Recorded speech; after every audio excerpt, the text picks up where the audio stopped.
Bom, nós já estamos no ar. Uma boa noite a todos os amigos e inscritos do canal LTV. Sejam bem-vindos. Mais uma vez, nessa segunda-feira, estamos aqui, firmes e fortes, apesar do verão, apesar do calor insuportável do Rio de Janeiro. E como prometido para vocês, desde ontem, anunciado aí nas redes sociais, eu estou trazendo de volta, atendendo a pedidos, atendendo aos elogios, o nosso professor Oswaldo Bastos, que tem um canal no YouTube chamado Seminário Crítica e Crise. Recomendo a todos vocês que se inscrevam no canal do professor Oswaldo Bastos. É uma das pessoas aí mais qualificadas hoje nas redes sociais para trazer informação relevante sobre política, sobre conjuntura, sobre geopolítica, sobre estratégias políticas de poder, esses assuntos aí que são parte do corpo de assuntos do nosso canal e que vocês, que são nossos espectadores, estão sempre acompanhando. O professor Oswaldo, inclusive, vai estar conosco, fizemos aqui um acordo de cavalheiros. Todas as terças e quintas nós estaremos disponibilizando vídeos do seu canal para que vocês possam acompanhar melhor aí o trabalho do professor. E vocês não precisam deixar de se inscrever no canal e pedir as notificações para receber os novos vídeos que ele vem produzindo. Amanhã eu vou estar disponibilizando para vocês aqui o último vídeo que ele fez, que foi sobre desobediência civil. Ele faz um esclarecimento bastante responsável sobre esse assunto, que a gente verifica aí nas redes sociais que muitas vezes é abordado com uma certa inocência e até uma certa irresponsabilidade. Então, ele deu um tratamento adequado para esse tema, contextualizou historicamente, apresentou aí quem é o grande idealizador desse projeto, dessa ideia de desobediência civil, que é o Henri Thoreau. E vale a pena vocês assistirem esse vídeo. Pode se inscrever no canal dele para assistir, ou amanhã vai estar disponível aqui também o vídeo na íntegra para vocês acompanharem. Bom, pessoal, sem maiores delongas, o tema de hoje refere-se ao que vai acontecer esse ano, o que está para acontecer e o que já está acontecendo.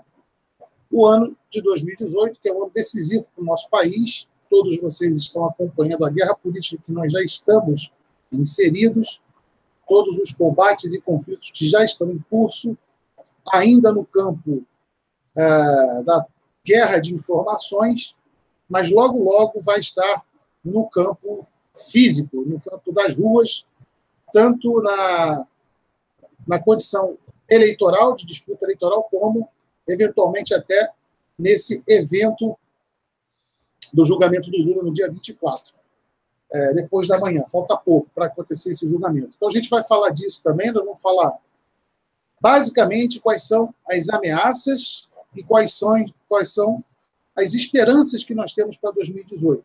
Sobre uma abordagem do professor não panfleteira, não eleitoreira, uma abordagem técnica de conhecimento, que eu acredito que vai ser interessantíssimo para vocês entenderem a leitura dos cenários possíveis que nós temos aí mais ou menos colocados para acontecer esse ano. Não é para ninguém ficar em pânico e não é para ninguém ficar eufórico. É para agirmos como pessoas maduras, entenderem o que ele tem a dizer e saber como nos postar diante de todas as possibilidades que temos para lidar aí com o que vai vir esse ano. Eu acabei de receber aqui, professor, comunicado que o amigo Rosário vai estar conosco também. Ele já liberou o e-mail, eu vou mandar para ele. Ele vai entrar aqui na conversa com a gente. Mas enquanto eu trago o Marcos, eu já vou passar a palavra para o senhor, já com uma pergunta, professor. Diante do que a gente tem aí, do universo de possibilidades que vão desde da incapacidade ou ineligibilidade provável da candidatura do Luiz Inácio, que representa a extrema-esquerda brasileira, até uma candidaturas sendo viabilizadas pelo viés aparentemente de centro, anunciadas como candidatura de centro, mas que nós sabemos que são ligadas a interesses internacionais, globalistas. até propriamente uma candidatura que se apresenta aí como uma candidatura à direita, que é do Bolsonaro, até a possibilidade ainda de um conflito civil, de entradas de militares numa possível situação de conflito. A gente tem uma gama de coisas que podem acontecer esse ano, e a pergunta que eu lhe faço é a seguinte: nós estamos num ano realmente, do ponto de vista histórico do Brasil, é um dos anos mais decisivos da nossa história, ou o senhor acha que já tivemos situações mais difíceis do que essa e superamos? Boa noite, professor. Boa noite, Márcio. Está me ouvindo? Estou lhe ouvindo, estou lhe ouvindo. Bem, você colocou aí algumas variáveis, né? Eu vou começar pelo fim. Primeiro, eu quero lhe agradecer por esse convite, aos seus seguidores, aos seus ouvintes. É uma honra estar aqui com você outra vez, participando dessa nossa conversa. Mas, como eu estava dizendo, é um ano muito decisivo para a história do Brasil mais recente, a história mais recente do Brasil. Por quê que é decisivo? Porque a tentativa do comunismo tomar conta do Brasil, ela perpassa toda a história do século XX. E se a gente parar para pensar bem, nós temos uma história aí de século XX de brigas entre socialismos. O Vargas implanta aqui no Brasil uma versão adaptada do fascismo de Mussolini. Aparece aí o Prestes, aparece todo um pessoal tentando. Já é a segunda ou terceira vez, a depender do ponto de vista utilizado para análise, em que vai se tentar, de fato, eu diria que um olhar rápido já é a terceira vez. A segunda vez foi o próprio golpe que ia ser dado em 64, que o pessoal diz que quem deu o golpe foram os militares, mas, na verdade, o Brasil ia sofrer um golpe comunista, e a intervenção militar foi que salvou nós, brasileiros, de hoje nós não estávamos dando amém ao Vladimir Putin. E a terceira tentativa é essa agora, mas que já vinha caminhando lentamente com a retomada da esquerda ao poder, pós a extinção do regime militar, e o início das eleições diretas no Brasil, a Constituição 88, etc. Então, a briga no Brasil de lá para cá ficou entre grupos da esquerda tentando o poder. Com muito esforço, a gente pode chamar de direita aqui no Brasil o DEM. Mas foi um partido que perdeu muito fôlego. Perdeu muito fôlego. Como eu sempre digo, né? Falar que PMDB é de direita é desconhecer 50 anos de história do Brasil. O PSDB, social-democracia, uma versão socialista que tem, inclusive, uma parte dela dissidente do movimento comunista europeu. E a outra parte formada mesmo pelos chamados socialistas fabianos, que criaram, inclusive, a União Europeia.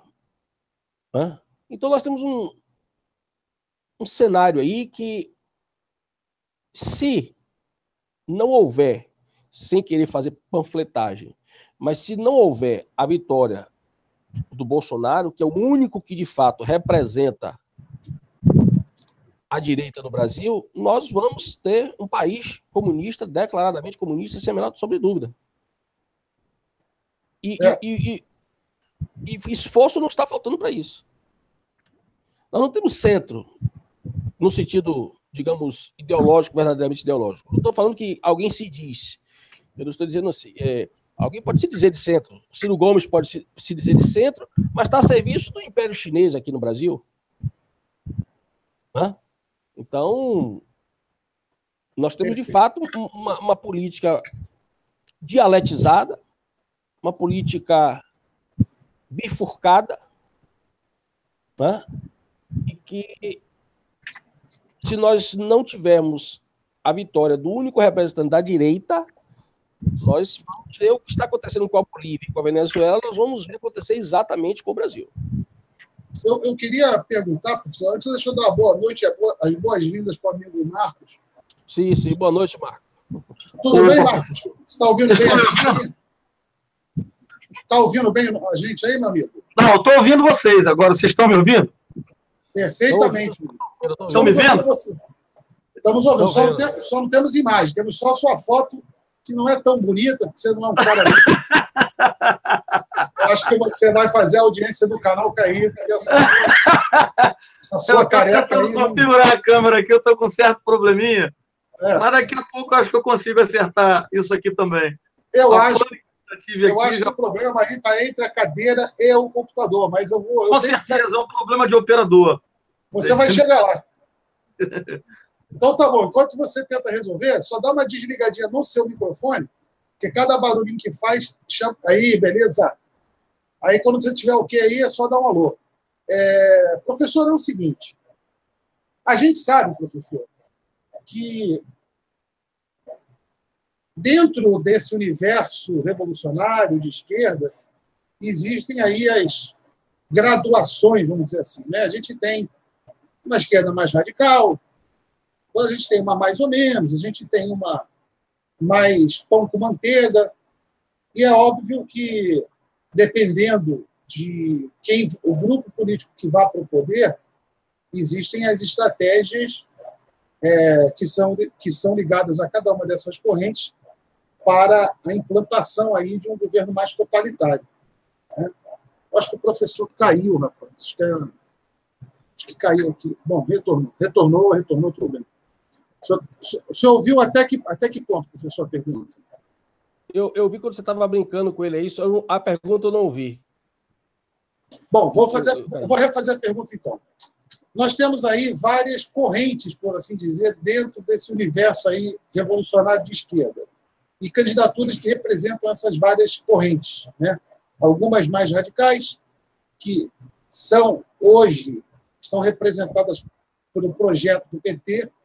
Né? Você tem uma possível candidatura vindo pelo PSDB, que continua sendo uma candidatura mais aliada com a esquerda, embora já esteja diluída com algumas propostas mais ligadas ao mercado. O próprio PMDB, que, como você já explicou, está longe de ser um partido de centro ou de direita, mas é um partido muito misturado, um partido que tem tantos políticos que já virou, na verdade, ele já perdeu um pouco essa característica ideológica, ele é um partido mais fisiológico.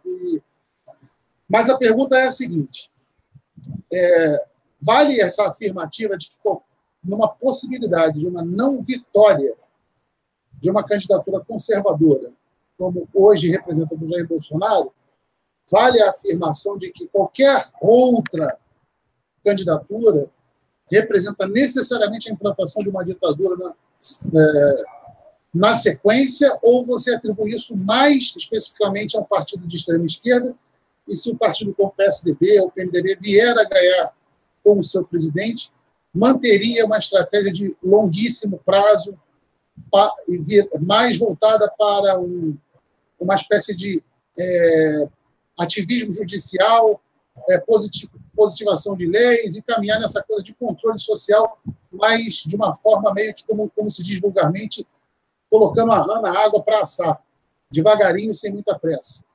Você considera isso uma avaliação adequada ou você acha que não, que haveria, no caso de qualquer um desses players mais ligados à esquerda, qualquer um que ganhasse, eles se aglutinariam e iriam radicalizar ou aprofundar logo o processo de totalitarismo no Brasil? Eu fico com essa última opção. Se qualquer um deles, eles vão se articular e vão implantar, e vão terminar de implantar o projeto do Foro de São Paulo, que está baseado na doutrina da Pátria Grande. Eu tenho até um vídeo no meu canal onde eu explico isso. Até numa palestra do mestrado que eu dei, onde eu explico o que é essa doutrina da Pátria Grande, inclusive a evolução dela, né? Até porque o nome do porquê bolivarianismo, né, que vem de Simão Bolívar. Então eles vão tentar sim criar uma ditadura. A Pátria Grande, ela traz a ideia de criar uma ditadura comunista nos moldes da ex-União Soviética. E as instituições para isso já estão criadas e em funcionamento, como a URSAL e a Unasul. Sim. Então não tem por que a gente duvidar de que o projeto não será finalmente implantado. Não tem por que a gente duvidar. Marina, ela tem aquela aparência frágil, né? Mas Marina está ligada a forças das elites globalistas, como eu já falei aqui, ligada ao pessoal do Clube de Bilderberg, que estão... O Clube de Bilderberg reúne os principais banqueiros e empresários do mundo. E como eu já expliquei, o porquê desse pessoal querer que o comunismo tome conta de países ricos. Tomar conta de países ricos porque a matéria-prima tem que ir para os países industrializados, que eles, grandes empresários e banqueiros, tomam conta também. E, só uma interrupção. Quando você se refere a ricos, é ricos em commodities e riquezas minerais. Isso, que é uma especialidade do nosso amigo Marcos, né? Não ricos como desenvolvidos. Isso, ricos... riqueza natural. Ah, ok. Pode prosseguir. Riqueza natural. E hoje você invade um país de duas formas. Eu tenho um canal, um vídeo que eu explico isso também. Você invade hoje um país de duas formas. Simples, do Brasil e da Síria. A Síria ela está em cima de um poço de petróleo e gás natural. Tá certo? A Síria ela está em cima de um poço de petróleo e gás natural. O Brasil tem a Amazônia. Então, a riqueza que esses mega empresários, essas grandes corporações querem, a riqueza da Síria está na terra, está debaixo da terra. Então, eu invado esse país com canhão. E destruo esse país, domino esse país com canhão, porque o que eu quero estar debaixo da terra não vai estragar. Um país como o Brasil, você não vai invadir com canhão. Porque o que você quer está em cima da terra. Se você bombardear o Brasil, em tese, pelo menos, você vai estragar o que você quer. Então, você faz o quê? Você invade ele com ONG. Correto. Não tem coisa melhor. Tem coisa melhor do que você colocar o índio para ser seu guarda florestal. Você faz uma reserva indígena do tamanho de um país europeu, maior do que muitos estados do Brasil, tá certo? Para 1.000, 2.000, 3.000 índios ocuparem. Esses 2.000 índios, 3.000 índios, na verdade, são guardas florestais. Porque o cara vai ali e vai dizer ao pesquisador, fantasiado de antropólogo, o que é que tem naquela planta, o que é que tem naquele sapinho, naquela raiz. O cara vai lá, pesquisa. A biopirataria hoje é feita via internet. Eu quero que você me explique o que é que um pesquisador de índio, um antropólogo, pesquisador de índio, o que é que essas ONGs indigenistas querem desembocando uma tonelada de equipamento laboratorial de última geração no meio da Amazônia. Percebe? Esse negócio de pegar aranhazinha, botar em meia calça de mulher para passar pelo aeroporto, isso já acabou. Isso é tráfico de animais ou de insetos exóticos, como diz o povo, para colecionadores. Acabou. O cara vai hoje via internet. Então, o que nós temos hoje já é uma invasão do Brasil por essas grandes corporações, financiando, incentivando partidos de esquerda no Brasil, abrindo espaço para que esses partidos possam ter a articulação que têm. Você vê a censura no Facebook, no YouTube. Então, quer dizer, eles estão conseguindo dominar passo a passo por todas as dimensões da nossa vida. Só falta mesmo chegar no Congresso, ou fechar o Congresso, ou tornar o Congresso 100% comunista. Foi o que Hitler fez na Alemanha. Hitler não fechou o parlamento alemão. Apenas o parlamento alemão era 100% nazista. E isso quase aconteceu aqui no governo Lula e no governo Dilma. E não por acaso essa fragmentação da política partidária no Brasil. Você tem quase 40 partidos. Para quê? Simplesmente por quê? Porque esses partidos de esquerda, pequenos, precisam pedir a bênção a quem está no poder. Então você termina tendo, de uma forma ou de outra, um Congresso que é quase 100% comunista. Então eles estão conseguindo, eles estão avançando. A única forma que existe de nós não termos esse mesmo destino que está na Venezuela e que está na Bolívia é o Bolsonaro vencer a eleição. E volto a dizer aqui, eu não estou fazendo panfletagem, apesar de poder parecer que estou, mas não estou. Estou fazendo uma análise. Não tem outro, qualquer outro que você vote, você vai estar votando na esquerda e você vai estar preparando o Brasil para o fechamento comunista no Brasil, sem menor dúvida, sem sombra de dúvida. Não, isso de fato é a impressão que todo mundo tem mesmo, professor. Todo mundo tem essa impressão, pelo menos as pessoas que acompanham o canal aqui, que estão ligadas em todos os acontecimentos, está tudo muito... Hoje está bem mais fácil você ligar os pontos, né, e chegar a essa conclusão de que a coisa está afunilando para uma tentativa de ocupação do Estado ao ponto em que a sociedade vai ficar toda refém de um poder totalmente comprometido, ligado ao narcotráfico, terrorismo, criminalidade, enfim, crime organizado. A gente pode ter um país, talvez seja o primeiro país no mundo que chega ao ponto de ter um governo, um representante político do crime organizado, por assim dizer, né? Na pior das hipóteses da avaliação, porque a gente tem uma presença do narcotráfico também bancando hoje campanhas eleitorais, muitos candidatos são bancados pelo tráfico, não com cheque do PCC, que não tem CNPJ, mas com cheque de um posto de gasolina, que é do PCC, e que vai bancar a campanha de fulano, ciclano. A gente tem nas periferias, e aí vale a pena a gente levantar essa bola, porque isso é algo para ser avaliado, inclusive pela coordenação de campanha do Bolsonaro, que eu espero que esteja avaliando todos esses pontos. As periferias brasileiras, a compra de votos é uma realidade, não é um sonho nem um achômetro, é uma realidade. Eu moro no subúrbio do Rio, eu conheço aqui as favelas, eu sei como funciona. O camarada chega na favela com a lista, pega o nome de todo mundo, pega o título eleitor de todo mundo, as pessoas são muito humildes, né? Oferece R$50, R$80, uma cesta básica, mas pega a lista de todo mundo, pega o número do título e fala na cara dura: ó, a gente tem esquema para conferir se você votou ou não votou na pessoa, hein? Vai querer? Aí a pessoa vende o voto, sim. E nas favelas todas do Rio de Janeiro, elas já são controladas pelas milícias e pelo tráfico.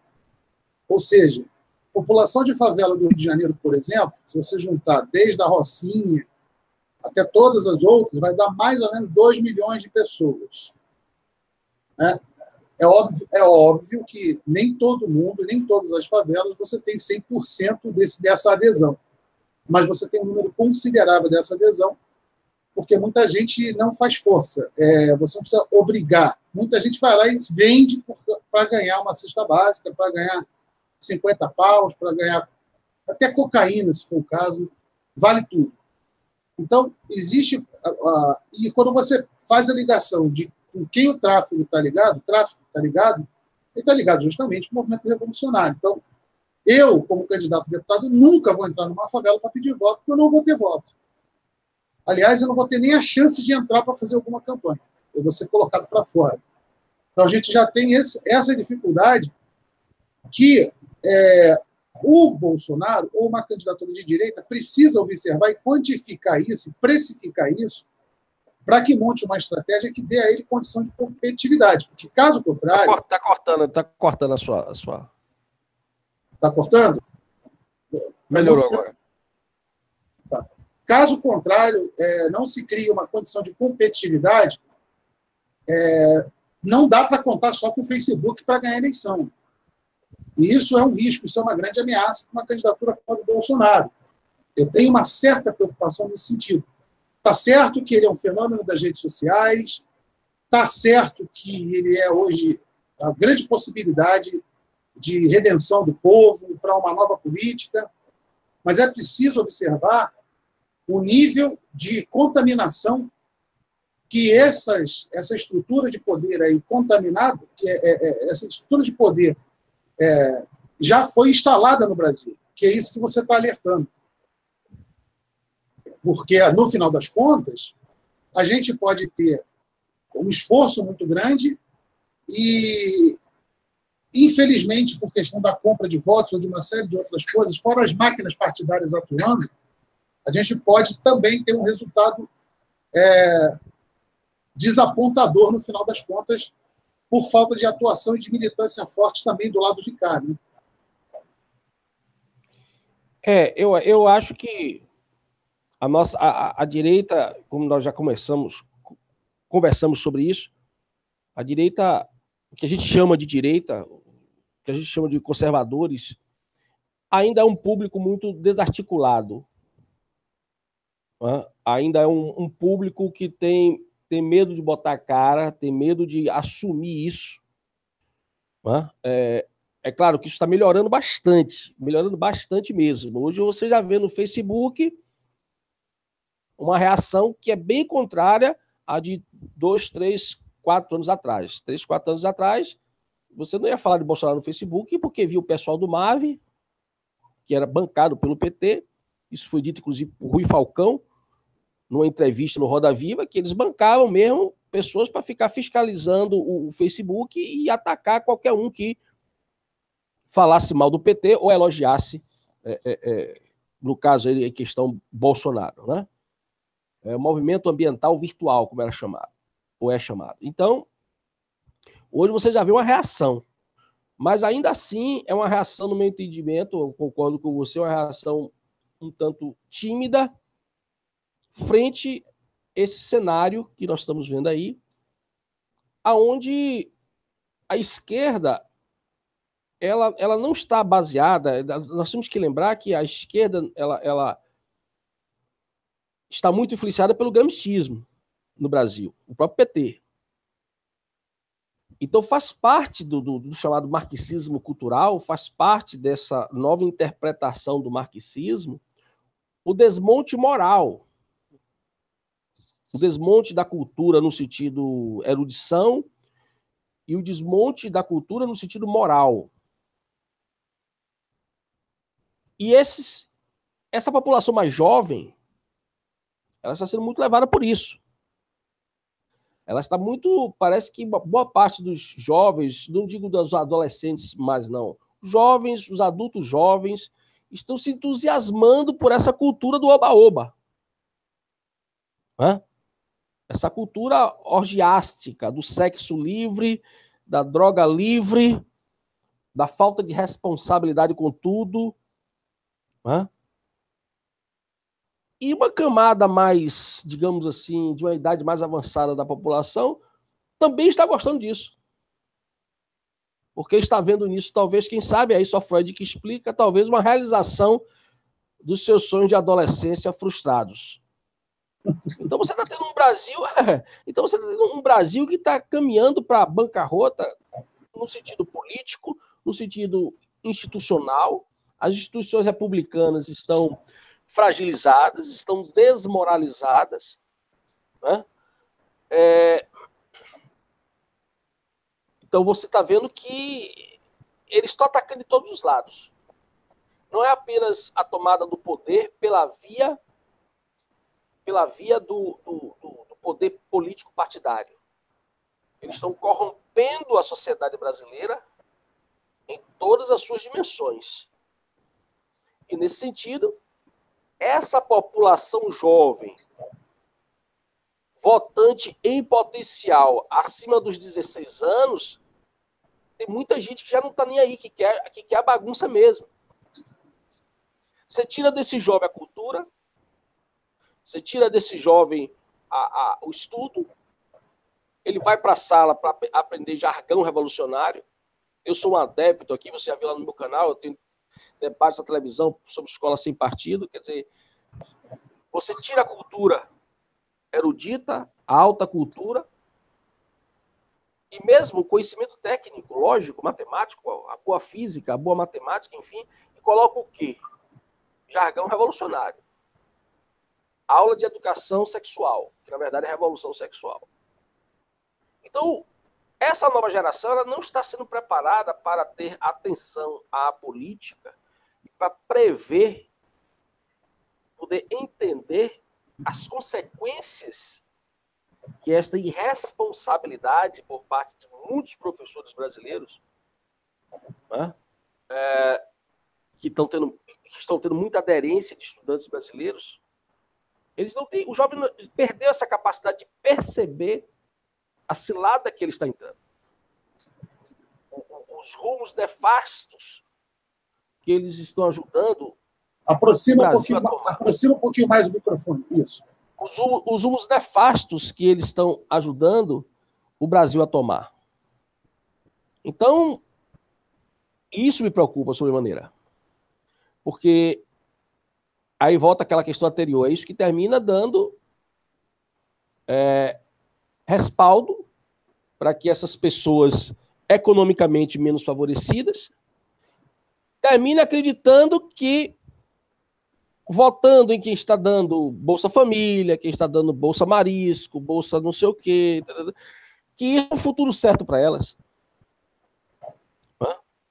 O que eu coloquei no vídeo da desobediência civil, como é que a gente pode praticar a desobediência civil se no Brasil as pessoas todas, de todas as classes sociais, de todos os graus de intelectualidade, passaram a acreditar que quanto mais governo, melhor. Quanto mais Estado na nossa vida, melhor. Então agora a esquerda, depois desse cenário preparado, a partir das escolas e universidades, preparando ideologicamente as novas gerações, a esquerda está nadando. Bom, já que é mais Estado melhor, já que é mais governo melhor, então basta prometer alguma benesse, né? Que o pessoal vai topar e está topando. Eu não ganho Bolsa Família, mas o meu vizinho está ganhando. Se o governo continuar, vai chegar a minha vez. Esse é o raciocínio que o pessoal faz. Bom, mas assim, a gente tem que pensar, quer dizer, a gente não vai contar que todo mundo pense da maneira como eu vou colocar agora, mas a gente que tem responsabilidade, a gente sabe juntar dois neurônios, né? Não há mágica com a matemática. A matemática ela não consegue ser ludibriada, né? Então, o Estado ele não pode arrecadar de todo mundo e devolver para todo mundo mais até do que ele arrecadou. Isso é impossível, isso não faz sentido. Isso é uma insolvência. Não, até porque o Estado precisa se bancar, ele se custa ele poder devolver um serviço público. Então, só em o dinheiro, a arrecadação tributária, passar pelo Estado, ela automaticamente já perde, porque ela precisa manter esse Estado funcionando. Então, na devolução de serviço público ou de qualquer benesse social, seja qual for, essa conta nunca vai fechar. Então, a gente pega o exemplo da Venezuela e a gente, antes de entrar na questão da repressão, nós vamos falar da questão econômica, que foi exatamente isso. A Venezuela, do ponto de vista econômico, ela montou uma estrutura na qual ela criou uma dependência de quase 100% do petróleo, ela destruiu a economia local, destruiu tudo. Só sobrou uma ou duas padarias. Nós vamos falar da questão econômica. Fala, Marco. Você já conseguiu. Marco, preciso que você abaixe um pouquinho o alto-falante, que está dando retorno. Esse alto-falante, Marco, está me ouvindo? Acho que caiu ali. Destruiu a economia, criou uma dependência exclusiva da venda de petróleo, e essa venda de petróleo ela é monopolizada, ou seja, é o melhor dos mundos que o socialista quer. Só existe uma porta de entrada de receita, que vai ser o Estado vendendo petróleo. Então, o Estado recebe, a população não vai trabalhar, enfim, bom, vai trabalhar na refinaria. É o máximo que vai ter de trabalho. E o Estado distribui o dinheiro, porque ele recebe lá de fora a venda do petróleo, e o pessoal o máximo que você tem aí é um estamento burocrático, e o resto da população que não tem atividade econômica fica à mercê da caridade estatal. Qualquer probleminha, qualquer variação nos preços de petróleo lá fora derruba automaticamente a receita do país o país que conta com uma entrada de, digamos, 300 bilhões de dólares, de uma hora para outra cai para 150 bilhões, e o orçamento dele já está em 400, ele não tem como pagar as contas, e aí começa a vir a insolvência, e o resultado é essa fome e tudo mais que a gente está acompanhando. E quem reclamar da fome vai apanhar, porque a prioridade é pagar o salário dos militares, que tem que reprimir. Quer dizer, no modelo venezuelano é isso que acontece. O modelo boliviano é semelhante, mas a maior força da Bolívia é vender cocaína, mais do que petróleo ou gás natural. Aí já é outra questão. Mas eu pergunto assim, do ponto de vista econômico, o Brasil é um país difícil de ser desmoronado, vamos dizer assim, porque o Brasil tem muitas saídas, tanto os recursos minerais, o agronegócio, pecuária, petróleo, inclusive. O Brasil tem... ele é autossuficiente num tipo de petróleo que serve para outros tipos de refino. Ele não faz bom petróleo para gasolina, então ele precisa importar o petróleo próprio para gasolina, que é o que vem do Oriente Médio, que a gente não... O nosso petróleo não é bom para gasolina, por isso que a gente importa. A gente é autossuficiente em outros, que gera parafina e tudo mais. Tem essas coisas aí que acontecem no Brasil. Mas a gente tem bem ou mal, mesmo com a indústria destruída, mesmo com o processo de desindustrialização desde o governo Fernando Henrique, o Brasil ele tem uma estrutura econômica que, para você desmoronar ela, você vai precisar de um esforço 30, 40 vezes maior do que o da Venezuela. Tanto que você observa que isso... Eles tentaram, o PT durante 13 anos, tentou esmagar o país continua aí com todos os sacrifícios, capenga, mas o país não quebrou nesse sentido. Então, a pergunta que eu faço a você é a seguinte: até que ponto... a gente sabe que o Brasil é a cereja do bolo lá para o mundo, inclusive para forças geopolíticas que são oponentes. Ambas têm interesse no Brasil. Você não acredita que, por conta de algumas forças geopolíticas que estão em conflito lá fora, o Brasil, de alguma forma, se beneficiaria com a sua não destruição pelo fato de estar sendo disputado por forças como o globalismo ocidental, projeto russo-chinês, ou a própria corrente hoje do Trump, do eixo Estados Unidos e Israel, que quer trazer de volta a América Latina para o eixo e fazer do Brasil uma zona de suprimentos, uma zona de influência de novo. Então, nesse conflito dessas três forças aí, você não acha que isso, de certo modo, nos beneficiaria? Essa é uma pergunta, não é uma afirmação, professor. Sim, sem dúvida. E o temor aqui no Brasil da vitória de Trump, para quem entende um pouco do assunto, é exatamente essa. Porque nunca se viu na história da América Latina o comunismo se alastrar tanto quanto na gestão de Obama. Beneficiaria? Essa é uma pergunta, não é uma afirmação. Então, o que é que acontece? Agora, com o Trump, esse alinhamento, como você está falando, ele vai acontecer. Sem dúvida nenhuma. E o Trump já tem um projeto. Exatamente essa. Inclusive, posso intervenção na Venezuela. Marcos, você desliga o microfone. Desliga o seu microfone, Marcos. Só para não dar retorno. Engraçado, eu estou sem controle nenhum do microfone, está travado. Então, o que acontece? Para quem tinha essa visão do assunto, do tema, a vitória de Trump significaria exatamente isso. E por isso que havia toda uma política da Rede Globo, aquelas leituras, aquelas falsas leituras que os repórteres da Rede Globo faziam. Quer dizer, o sujeito está lá no Brasil, ou está lá nos Estados Unidos, ele está em Nova York, e ele não conseguiu enxergar que Trump ia vencer as eleições, então ele não é analista de coisa alguma. Os repórteres da Rede Globo deveriam ser demitidos, porque a Rede Globo jogou dinheiro fora. Mas, na verdade, eles estavam fazendo lá o trabalho sujo, de exatamente não incentivar sua cara metade brasileira, que é o Bolsonaro aqui no Brasil. Mas a vitória de Trump implicaria o que Trump já afirmou: vai realinhar o Brasil, a América Latina, aos interesses dos Estados Unidos, sem sombra de dúvida. Então, concordo com você também quanto ao nosso potencial econômico. De fato, a economia brasileira é uma monstruosidade. Porém, Márcio, eu quero chamar a atenção no seguinte, como você mesmo disse, né? Eles estão tentando destruir o Brasil, eu não vou nem falar da economia, destruir o Brasil já faz algum tempo. E o PT apenas ele acelerou esse processo de destruição. E existe uma coisa que vem me preocupando muito, que é a ação do MST em grandes fazendas produtoras de alimento. Eu sempre tenho alertado para o fato de que todo o comunismo, durante o seu processo de implantação, ele passa pelo flagelo da fome. Você pode verificar em todos os países que foi implantado o comunismo, eles utilizaram o recurso da fome.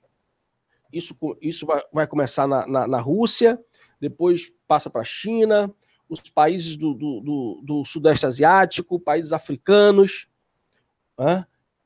aonde Cuba, aonde o comunismo passou, ele submete a população com tortura, perseguição, morte, execução sumária, mas fundamentalmente a longo prazo com a fome. Então observe que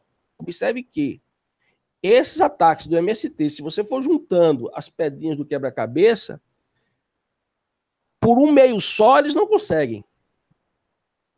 Mas pelos diversos meios que eles estão tentando, eles podem conseguir causar um caos no Brasil. Todos nós sabemos que a escassez de alimento, que não chegue necessariamente à fome, mas necessariamente vai provocar inflação. Nós sabemos que existe hoje no Brasil diversos grupos que já estão instalados no Brasil para provocar uma guerra civil. Nós temos no Brasil membros do Hezbollah, nós temos no Brasil... Eu falei aí no Rio de Janeiro, eu falei aí daquele ataque que teve na escola de Realengo, você lembra? Aquele rapaz, tá certo? Eu falei aqui em Salvador várias vezes, aquilo ali foi um atentado terrorista. Eu falei isso várias vezes, mas ninguém me deu atenção. Aquele rapaz, ele fala, ele tem vídeos no YouTube que ele fala que ele estava cumprindo uma missão, ele fala. E o pessoal ficou dizendo que era maluco, que ele era esquizofrênico, foram entrevistar psiquiatras. Aquilo foi um teste. Balão de ensaio, né? Exatamente, aquilo ali foi um teste, entendeu? A polícia carioca investigou como homicídio, mas na verdade aquilo ali foi uma tentativa, foi um atentado terrorista, tal como você vê hoje, o estilo Lobo Solitário. Que inclusive é inspirado no manual de guerrilha urbana do Carlos Marighella. O Lobo Solitário sai, a inspiração sai, o manual de guerrilha urbana de Carlos Marighella é utilizado por todos os grupos terroristas do mundo todo, até hoje, inclusive pela Al-Qaeda. Entendeu? Então, quer dizer, por diversos meios, eles estão fragilizando o Brasil. O Exército Brasileiro é a mais poderosa força armada da América Latina. E ainda tem essa estrutura que montaram aqui no Brasil, que é uma estrutura muito, muito inteligente, que é essa relação com as polícias militares, né? Em caso de guerra, elas são incorporadas às Forças Armadas. Mas observe bem, existe a possibilidade de tantos focos de guerrilha rural e urbana explodirem no Brasil, num momento ou noutro, que eu tenho receio sobre o poder de controle das Forças Armadas, porque ela necessariamente teria que se fragmentar também para dar conta de todos esses focos. Então você vê, estão destruindo a alimentação, estão implantando... O que o pessoal do Hezbollah quer aqui? Esse pessoal dos haitianos, a maioria desses caras vieram do narcotráfico haitiano, de um grupo chamado, inclusive, Esquadrão Canibal. Não, se você prestar atenção... Todo mundo forte, idade militar, todo mundo bonitinho. Os caras passaram, desceram pela Venezuela, passaram pela Bolívia, entraram pelo Acre, Meu amigo, essas florestas são utilizadas pelas mais exigentes forças especiais do mundo. Não morreu ninguém nesse trajeto. É claro que esses caras têm treinamento militar. Entendeu? E aí o que é que acontece?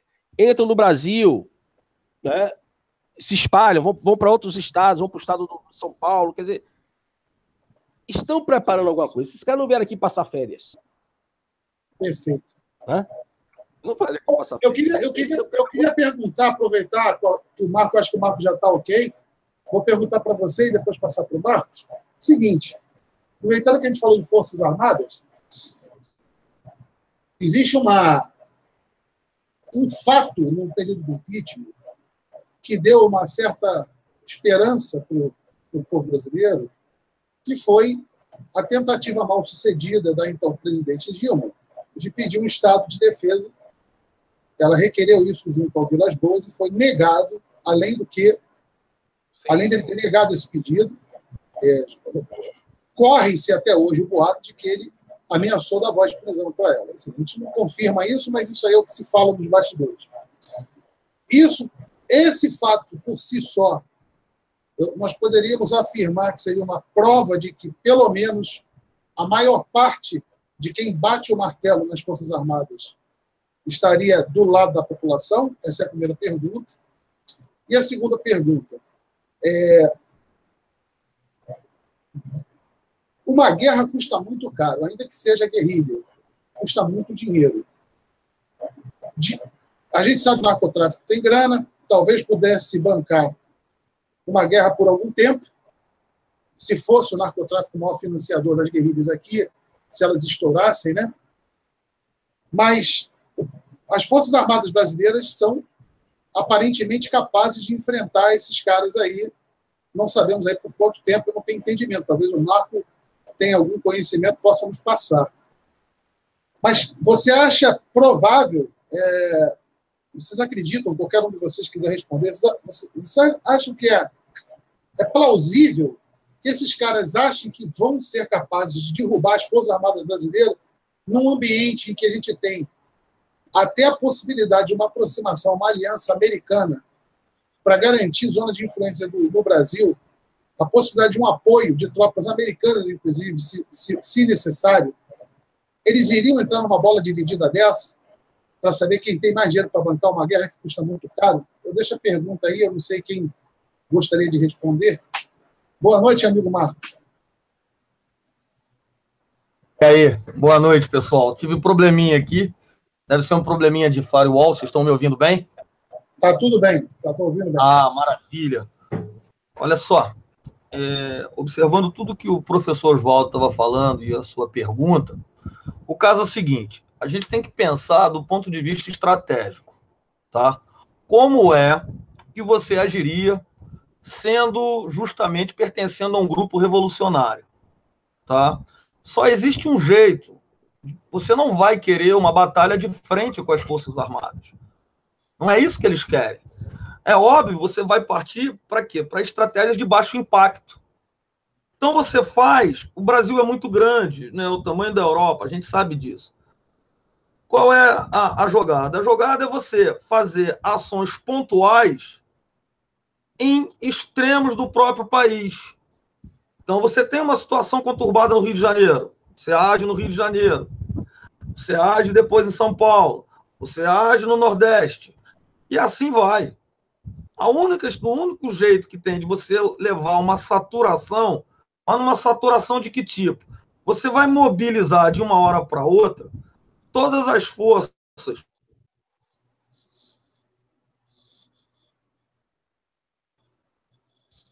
Alô? Alô? Acho que o amigo Marcos caiu, despencou. Voltou. Bom, professor, pode dar continuidade à resposta aí? Ele voltou. Bom, na minha opinião... Voltou, ele voltou. Na minha opinião, é isso que ele estava falando, né? E que eu tinha falado anteriormente de uma outra... Essa fragmentação dos focos que vai levar a um desgaste muito maior das Forças Armadas no combate ou no controle dessa situação. Mas você colocou uma coisa muito importante, que foi a questão do Estado de Defesa. Né? Ela tentou, ela não chegou, ela chegou a especular junto ao general sobre se ela decretasse o Estado de Defesa, porque o Estado de Defesa precisa passar pela aprovação do Congresso. O Congresso tem 10 dias para aprovar ou não, mas ela especulou junto a ele, ao general Vilas Boas, se caso ela decretasse, se teria o apoio dele, porque do Congresso ela teria. E ele negou esse apoio a ela. Quanto à ameaça de voz de prisão, não sei, mas ele negou esse apoio a ela. O problema é que as Forças Armadas estão um pouco contaminadas, assim como as polícias militares. Graças, inclusive, às associações, né? Porque ela não pode sindicalizar, mas eles criaram associações que fazem o papel de sindicato. E se não todos, pelo menos a grande maioria dessas associações estão vinculadas a partido de esquerda, tanto das polícias militares como das Forças Armadas. Então, a influência da esquerda hoje, né, dentro do militarismo brasileiro, é muito maior do que era em 64. Mas essa não teria sido a oportunidade de ouro para eles fazerem implantar o bolivarianismo? Essa é a pergunta de $1 milhão. Sim, claro, porque a dificuldade deles tornarem o Brasil uma Venezuela é exatamente essa, porque então, por que eles não aproveitaram, então? Então, essa é a minha dúvida. Se eles tiveram a chance. Tá. Não, eu não acho que as Forças Armadas sejam contaminadas a tal ponto que eles aceitariam um golpe comunista. Não, isso não. Né? O que eu quero dizer é que ela não está tão mais isenta dessa influência como estava em 64. Hoje ela está muito mais influenciada por oficiais e praças simpáticos ou adeptos mesmo ao PT que em 64. Mas ainda assim, para nossa sorte, eu acho que a grande maioria dos oficiais ainda, digamos assim, veste a camisa verde e amarela. Isso nos faz ter, na parte final da própria Hangout, que seria falar de quais são as esperanças, né? Essa é uma delas, né? A esperança de saber que as Forças Armadas ainda não estão com a sua carga viral acima do mínimo aceitável para contaminar o resto do organismo, né? Porque seria muito simples, né? Bastava acreditar na versão de que Lula não sabia de nada e que Dilma não sabia de nada, e uma intervenção militar para protegê-los. Sem dúvida. Seria muito simples se eles quisessem intervir em prol do PT, a oportunidade não faltou. Isso. É isso que dá uma certa esperança, que pelo menos não vai ser, se após o julgamento do dia 24, se eles quiserem fazer gracinha, não vai ser tão fácil como eles estão imaginando. Assim, vai ter resistência, vai ter resistência das Forças Armadas, vai ter resistência da população também. Tem um monte de policial e tem um monte de gente armada aí também que tá doida para pegar esses caras. E eu vejo isso no dia a dia, né? Tem muita gente revoltada com esse pessoal, tem gente que está de saco cheio de militante de esquerda. As pessoas levam 2 horas para ir para o trabalho, sabe? Preso em trânsito, ônibus, todo mundo quer tocar a sua vida normal. O Brasil está doido para voltar a ter a sua vida normal. Esse pessoal está enchendo a paciência. Então, tirando ideologia, tirando todos os aspectos aí que envolvem a discussão política, o entendimento filosófico, na questão prática, as pessoas estão de saco cheio desses discursos de esquerda, estão de saco cheio de militante, estão de saco cheio de petista, porque esse pessoal é uma mala sem alça. Ninguém aguenta mais, tanto eles como o psolista, essas agendas. Ninguém quer saber dessas agendas. Eu moro aqui, eu moro no subúrbio do Rio, e falo para vocês do ponto de vista assim, até com certo otimismo. O povo está realmente alienado, não tem estudo, fica aí nessa onda de funk e tal, o povão, né, gosta de... Mas, olha, essas agendas assim, de ideologia de gênero, essas coisas não viram no povão. O povão não engole isso. É incrível esse paradoxo. Eles não engolem. Então, assim, você vê, eu eu trabalho perto de uma favela, então você escuta esse pessoal assim, passando às vezes na rua, falando assim, porra de homem que agora acha que é mulher, que porra é essa? Isso a gente vê as pessoas falando. Então, assim, no povão isso não cola, no Brasil não está colando. Essas agendas não colam. E o aborto que acontece nas favelas não é por conta nem de incentivo de grupos militantes, não. Sempre teve garotinho irresponsável pegando filho, desde os anos 70, dos anos 80, dava um jeito de tomar Citrotec. Essas agendas não conseguem colar. É lógico que uma ou outra situação em alguma favela, como a Rocinha, que já é uma favela de luxo, algumas coisas dão certo lá, mas, no geral, no povão, as agendas dele não... Então, as agendas dele só enchem o saco na mídia, na Rede Globo, em todos esses meios de comunicação, para fazer gracinha para a classe média, mas para o povão mesmo ainda não encaixou nada, não.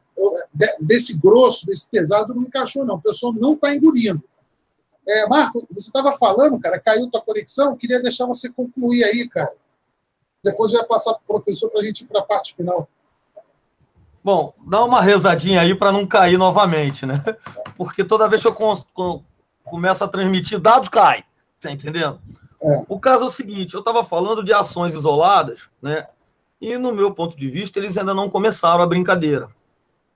E talvez eles não tenham começado essa brincadeira porque falta o cascalho, o dinheiro. Eles precisam de dinheiro para fazer isso, né? Mas a estratégia deles não é uma estratégia como você possa pensar numa guerra convencional. Não. Não. E você pode perceber que eles estão com ações pontuais usando como quem? O MST, que seria, entre aspas, o principal braço armado deles. Eles têm feito muitas ações no Rio Grande do Sul, no Mato Grosso do Sul. Isso tem estado aí em vídeo na internet para a gente poder ver. Então, eles não vão começar assim. Eles vão partir. Eles também têm uma estratégia de longo prazo. O que eles querem é saturar a população. Você diz que a população está cansada. Eu concordo com você. A população está cansada. Mas eles querem que a população fique mais cansada ainda. Eles podem levar essa situação 5 anos, 10 anos. Eles têm todo o tempo do mundo. É isso que eu estou querendo dizer. Não é uma coisa tão imediata assim. Na própria Rússia, o professor pode confirmar isso, na antiga União Soviética, na Revolução de 1917. Ela não começou em 1917. Ela começou com ações pontuais 27 anos antes. É a estratégia deles. Eles trabalham no longo prazo. Eles não trabalham numa expectativa de curto prazo. Eles já sabem que estão, entre aspas, alijados do poder temporariamente. Mas eles vão voltar. Eles querem voltar. E para poder voltar, eles precisam corroer. Eles agem assim, de uma forma bem lenta, de uma forma bem gradual. De tal forma a cansar o inimigo. Nós somos o inimigo. Eles querem que a gente canse mesmo. Eles querem que todas as forças de segurança fiquem cansadas de enfrentá-lo. Essa é a estratégia deles. Entendeu? A gente esperando uma guerra civil, alguma coisa assim, louca, o nego vai começar com arma na rua. Não. Eles têm a criminalidade a favor deles. No Rio de Janeiro, em São Paulo, entendeu? Em todo o Brasil, praticamente. Não é nada, a gente tem 70 mil mortos por ano. Só de assassinato. Então você pode tornar essa situação pior. E o que eles querem fazer é tornar essa situação pior. Mas com ações pontuais. Porque eles também não têm dinheiro para isso. Ou seja, você está dizendo o seguinte: se ganhar em 2018, bem. Se não ganhar em 2018, não tem problema não. A gente continua enchendo o saco. Isso aí. É isso aí. A estratégia da esquerda é essa. Entendeu? Se ganhar em 2018, a gente transforma isso aqui num país comunista em 1, 2 anos. Se não ganhar, a gente transforma em 10 ou 15 ou 20. Então a gente tem que ter. Então agora a direita tem que tomar vergonha na cara, formar os seus pensadores, a sua cadeia de comando e preparar uma estratégia de médio e longo prazo de pensar só no imediatismo, ficar debatendo e refutando no Facebook e começar a montar uma estratégia nacional para começar a minar a força dessas pessoas e fazer frente a um ponto que daqui a 10 anos, quando eles pensarem em escrever nos livros de história que o Lula foi vítima de um golpe jurídico, não vão ter nem essa chance de ter a gráfica do MEC na mão deles. A gráfica vai estar na nossa mão e nós vamos contar a história. Então, realmente, nós precisamos agora separar as pessoas que estão dispostas a se colocar nessa empreitada aqui, de quem não é comprometido com esse projeto psicótico de poder, e começar a construir mesmo essa, vamos dizer assim, esse contingente aí do bem, vamos falar assim, né, professor? É o que eu acho, né? Nós temos que sair um pouco desse espaço de virtual e levar isso mais para a nossa realidade do dia a dia. Criar também associações, tomar atitudes mais enérgicas com relação a essa questão da agenda de gênero nas escolas, né? Os pais precisam reagir mais contra isso, né? Isso que está se fazendo com as crianças no mundo e no Brasil é uma tremenda covardia, né? Essa sexualização da infância, essa sexualização precoce, né? E é o que eu digo sempre, funcionou em todos os países. Você vai criar tem que atacar pela escola, porque você vai criar uma nova geração que no futuro vai ser muito mais dócil à ditadura comunista, porque ele já não vai mais nem saber o que é liberdade. Então, não vai ter do que se queixar, não vai se sentir perdendo nada. Você me fez pensar numa coisa aqui que, para a gente finalizar, eu vou fazer uma pergunta. Essa vale $2 milhões, essa pergunta. Vou deixar cada um responder. Antes de eu fazer a pergunta, eu quero mandar um abraço. Sabe quem está assistindo a gente aqui? O pessoal do Centro de Formação Conservadora de Juazeiro, através do seu Fred Pontes. Esse cabra da peste veio assistir a gente aqui. Então tem que mandar um abraço para ele, que ele agora também tá junto. Ele diz aí que é o leão, ele costuma falar, é o clã. Então, Fred, seja bem-vindo. Obrigado por estar acompanhando aí com a gente. Seja bem-vindo aí no canal, como participante e como participante aí do chat, tá? E também todos vocês que estão aí, o diálogo ali está muito bom. Eu queria fazer uma pergunta para a gente finalizar, ainda no aspecto... vamos tentar concluir e deixar uma palavra de esperança como última mensagem aí da parte de vocês dois. Mas antes de vocês darem essa palavra de perspectiva de esperança, a pergunta que eu faço é a seguinte: se a gente hoje, pessoas com a nossa linha de pensamento conservadora, se a gente tivesse uma varinha de condão aqui, chegou uma fada madrinha, fez assim, plim, plim, vocês estão no poder. Como que a gente resolveria, por exemplo, a questão da educação? Como é que você faz para arrancar os pelegos, para esvaziar o prédio do MEC e colocar no dia seguinte material humano para tocar um projeto de educação que funcione e que você comece a descontaminar? Eu acho complicado essa resposta, mas vou deixar vocês responderem aí. Eu acho que a gente não tem professor. Não tem educador. Vai ter que importar e trazer tradutor para a sala de aula.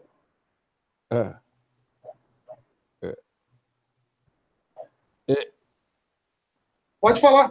Posso falar? Pode falar. O problema nosso, além de ter essa questão da docência, são gerações e gerações de professores se formando, baseados em Paulo Freire.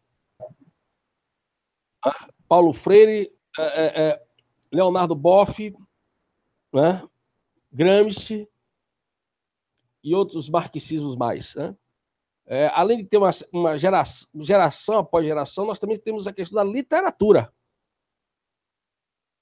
A literatura brasileira, ela é toda impregnada de marxismo. O direito brasileiro, ele está todo impregnado de marxismo, da escola de Frankfurt, o senhor Jürgen Habermas, o senhor Robert Alexia, todo o direito hoje. Você fala de direito progressista.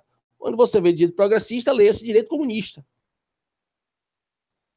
Entendeu? Mas muita gente acha que progressismo, o que é progressismo? É progresso. Não, progresso não, é marxismo, é neomarxismo. Então, o problema hoje ainda seria não só a docência, mas também a literatura do ensino fundamental e médio e do ensino superior, que você chega na livraria, eu frequento muito livraria, adoro livraria, é espantoso a reedição dos livros marxistas, de filósofos marxistas, sociólogos, cientistas políticos, é espantoso.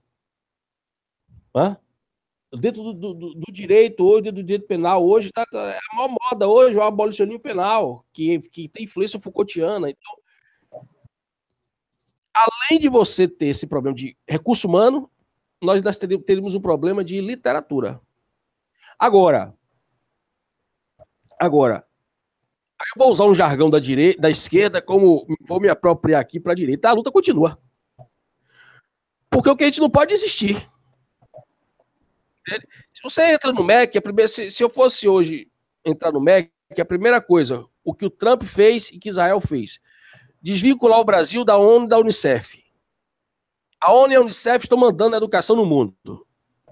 Isso é um fato. Tá certo? Então, a primeira coisa, desvincular o Brasil da ONU e da Unicef. Ponto. E a partir daí você começar a mudar os cargos mais importantes dentro do MEC e começar depois a desmontar todo o aparelhamento que foi feito durante todos esses anos. Aliás, durante todas essas décadas. Isso, com muito esforço, nós consegue. Tem muita gente que está enrolada, tem muito professor e professoras que estão sendo perseguidos. Olha a Janaína Pascal aí, que foi perseguida no concurso para professora na USP.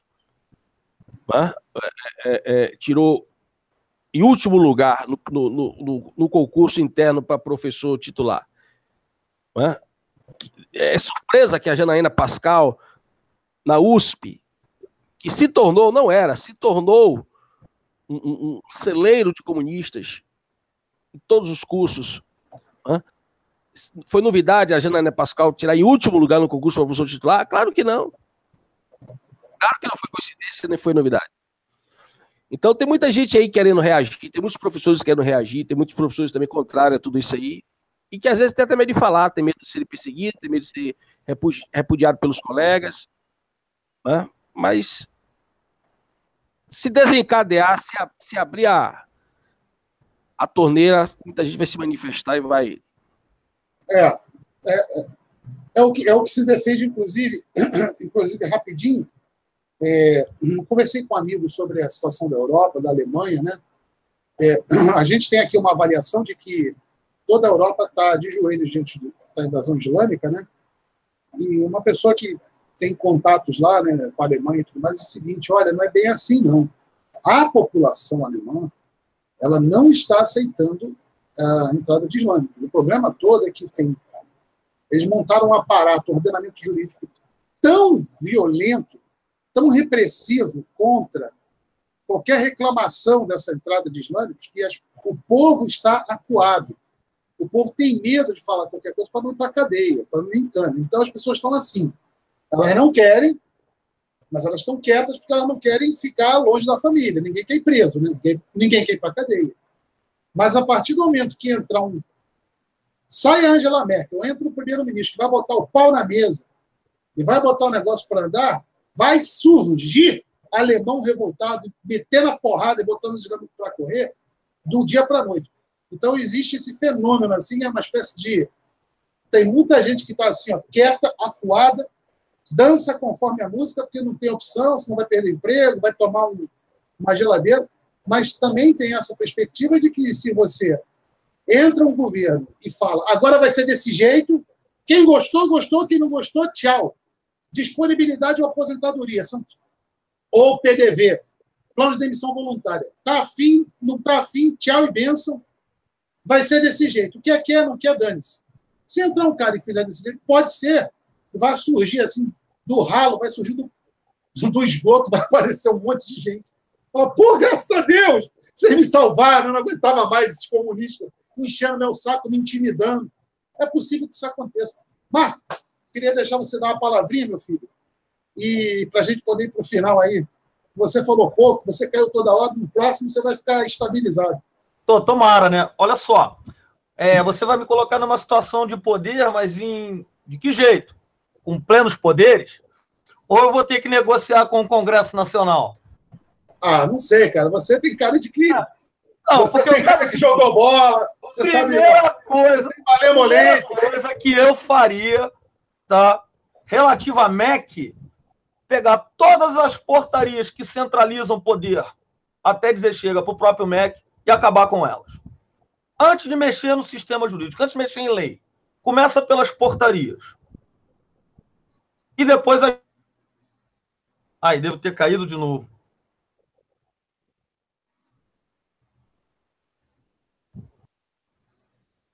Pode falar, não caiu não, tá firme, pode falar. Aí, eu tô ouvindo, hein? Pode falar, não caiu não, pode continuar. Ih, agora caiu. Bom, nosso tempo está estourado aí, o meu amigo caiu pela 50ª vez. Professor, é por isso que eu prefiro usar celular, lá é mais difícil cair. Que, do fundo do seu coração, com todo o seu conhecimento e seu entendimento, que recomendação você daria para nós, brasileiros de bem? E a gente pode falar isso sem pudor, sem ficar com um sentimento de prepotência, achar que a gente é superior. A gente não é superior, não. A gente é do bem. A gente é do bem e acabou. E eles são do mal e acabou. E é isso mesmo. Então, um recado para as pessoas de bem do Brasil que querem realmente um país como o Brasil, antes desses 20 anos aí de loucura, de insanidade, o Brasil até os anos 80, que ainda tinha alguma ponta, alguma identidade de país, o que você aconselha como conduta das pessoas esse ano, pensando na eleição e também pensando em longo prazo? Eu penso duas coisas. Criarmos associações o mais possível, vinculadas à proteção dos nossos direitos e às nossas liberdades individuais, e lutarmos por esses direitos, por essas liberdades individuais no nosso dia a dia, na nossa casa, na nossa família, no nosso local de trabalho, na nossa escola, na nossa faculdade.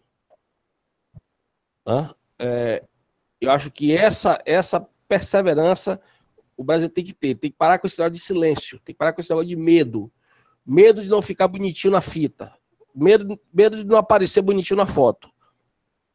Tá bom? Tem que perder esse medo, tem que falar. As nossas liberdades individuais, abaixo de Deus, porque eu acredito em Deus, abaixo de Deus é a única coisa que nós temos. É a única coisa que faz com que o Estado não se torne um Estado autoritário, seja por qualquer viés ideológico, são as nossas liberdades individuais. Inclusive, eles estão querendo também destruir a nossa Constituição. Volta e meia você vê que eles estão querendo criar uma nova Constituinte para criar uma Constituição bolivariana. Essa Constituição bolivariana, evidentemente, é para destruir aquilo que está no 5º artigo da nossa Constituição.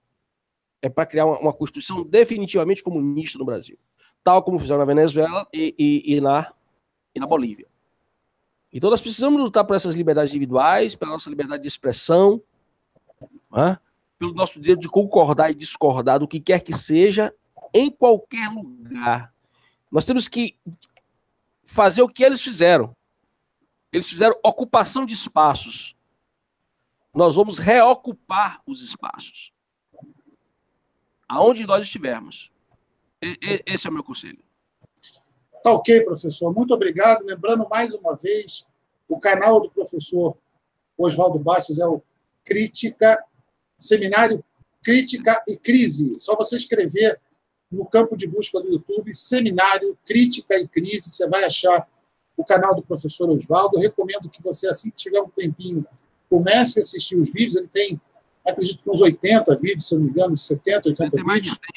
Já tem mais de 100.